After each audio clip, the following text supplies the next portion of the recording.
Length किसी भी polymer की वो डिटरमाइन होता है इससे कि उसमें कितने मोनोमर्स एग्जिस्ट करते हैं। तो नंबर ऑफ रिपीटिंग यूनिट्स या monomers in a polymer is called degree of polymerization, कि उसमें कितने मोनोमर जुड़े हुए हैं।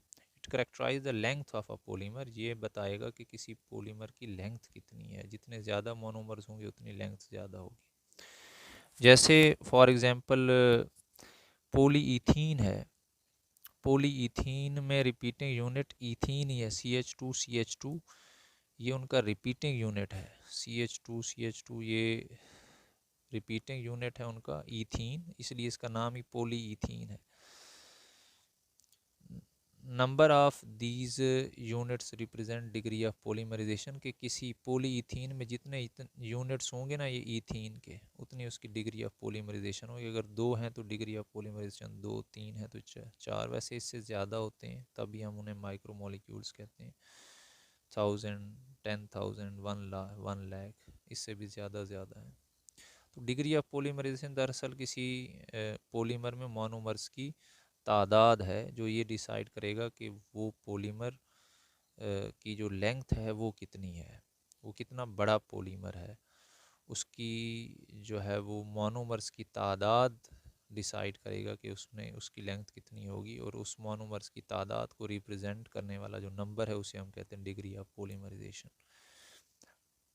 पॉलीविनाइल क्लोराइड, नाम से जाहिर है कि विनाइल क्लोराइड के रिपीट होने से इनका जो मोनोमर होगा वो विनाइल क्लोराइड होगा। पोली मतलब ज़्यादा, has repeated units of CH2CHCl, ये पॉलीविनाइल क्लोराइड है। विनाइल क्लोराइड ये उनका मोनोमर है, ये बार बार रिपीट होगा, इस तरह के यूनिट्स बहुत से मिलेंगे तो पॉलीविनाइल क्लोराइड बन जाएगा। मॉलिक्यूलर मैस इसका 63 है।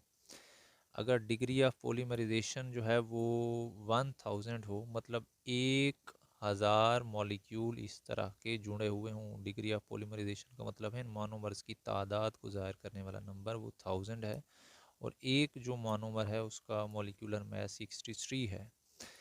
तो अगर आप पूरे मॉलिक्यूलर जो आपके पास पॉलीमर है उसका मॉलिक्यूलर मैस डिटरमाइन करना चाहेंगे तो 63 एक मोनोमर का मैस है, और टोटल मोनोमर्स की तादाद मतलब डिग्री ऑफ पॉलीमराइजेशन है वो 1000 है। तो 63,000 आ जाएगा molecular mass of the polymer, या इस तरह से कह लें कि molecular mass of the polyvinyl chloride that have 63 vinyl chloride monomers. 63 एक का मैस है, बल्कि 63 एक का मैस है, और जो 1000 है उनकी तादाद है, मतलब 1000 मोनोमर्स हूँ, एक मोनोमर का मैस 63 है।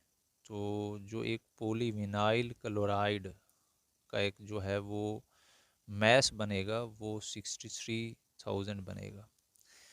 तो ये डिग्री ऑफ पॉलीमराइजेशन की 2 एग्जांपल्स हैं। पॉलीविनाइल क्लोराइड का मैस 63 है, और टोटल जो उसमें मोनोमर्स हैं वो 1000 हैं। तो इस तरह से मतलब 1000 रिपीटिंग यूनिट्स होंगे तो एक का 63 है, तो टोटल जो मैस बन जाएगा उस पॉलीमर का वो 63,000 बन जाएगा।